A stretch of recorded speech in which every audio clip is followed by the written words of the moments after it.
Attention please. আশ্বিন কার্তিক মাসের কুকুরিবধ বলিউড প্রেমে যারা বিশ্বাসী তারা প্লিজ ভিডিওটা এখানেই ছেড়ে দাও, কারণ প্রেম মানে বিছানা বদল নয়। কামনার তাড়নায় হায়েনার জীব উল্টানোর নির্লজ্জতাকে আর যাই হোক আমি প্রেম হিসাবে মানি না। দৈহিক চাহিদা, কামনা বাসনার ঊর্ধ্বে ত্যাগের মন্ত্রে স্বতন্ত্র আকাশে নিজেকে উদ্ভাসিত করাকেই আমি প্রেম মনে করি। আর তার জ্বলন্ত প্রমাণ হিসাবে আজকে তোমাদের সামনে এমন একটা সিনেমার গল্প বলতে চলেছি যার মধ্যে তোমরা খুঁজে পাবে জৈবিক প্রেমের ঊর্ধ্বে স্বর্গীয় প্রেমের আস্বাদ। সিনেমার নাম আনওম্যান, যাকে গোদা বাংলায় বলে কিন্নর। রাজস্থানী ঘরানায় তৈরি সমাজের অতি সাধারণ ঘটনাকে অসামান্য লেখনী স্পর্শে ডিরেক্টর তথা রাইটার পল্লবী রায় সুন্দরভাবে তুলে ধরেছেন এই সিনেমার মধ্যে। রাজস্থানের কথা মনে পড়লেই তোমাদের চোখে ভেসে উঠবে ধুধুর মরুপ্রান্তর, বৃহৎ রাজপ্রাসাদের আশেপাশে ঘুরতে থাকা বিদেশিদের আনাগোনা, আর সেই অট্টালিকার অলিতে গলিতে ঘুরতে থাকা নিঃসার বিদগ্ধ ময়ূরের কেকাডাক।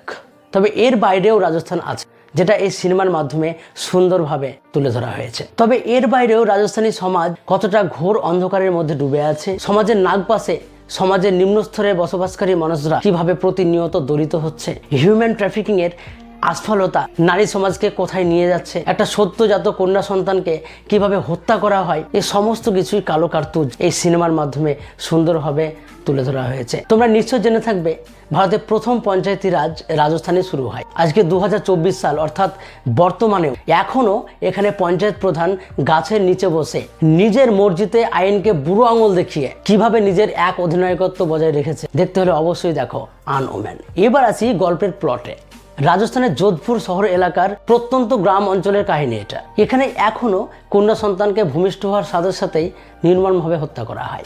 গল্পের নায়ক ভাবরের সদ্যজাত বোনকেও অনাহারে মেরে ফেলা হয়েছিল। বিয়ে করার জন্য কোণে পাওয়া এখানে অত্যন্ত দুষ্কর। ভাবর তার কাকা ভাইয়ের অধীনে দাসত্ব জীবন অতিবাহিত করে। যতটুকু সহায় সম্পদ ছিল তার কাকাকে নিয়ে একজন হিউম্যান ট্রাফিকার দুপেশের কাছ থেকে একজন মেয়েকে কিনে নেয় 50,000 টাকার বিনিময় এবং তাকে বিয়ে করে। বিয়ে করার পর জানতে পারে সে মেয়েটি, অর্থাৎ গল্পের নায়িকা, সে একজন ট্রান্সজেন্ডার অর্থাৎ কিন্নর। এখানে গল্পের মোড় ঘুরে যায়। তবে এই কথাটা তোমাদের বলে রাখি, একজন কিন্নরের সঙ্গে বিয়ে হওয়ার কথাটা শুনে তোমাদের অবশ্যই বিকৃত হাসি আসতে পারে।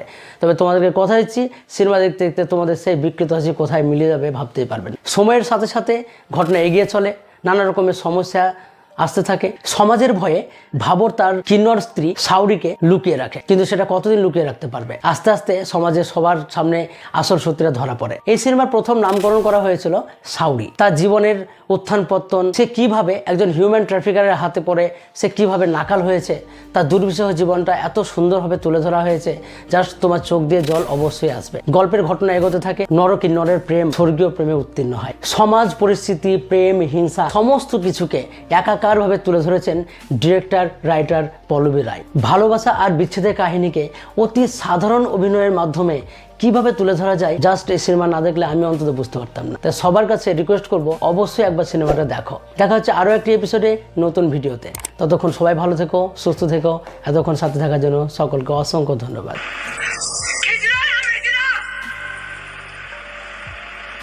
हमारे लिए यहाँ तो क्या कोई जगह नहीं है।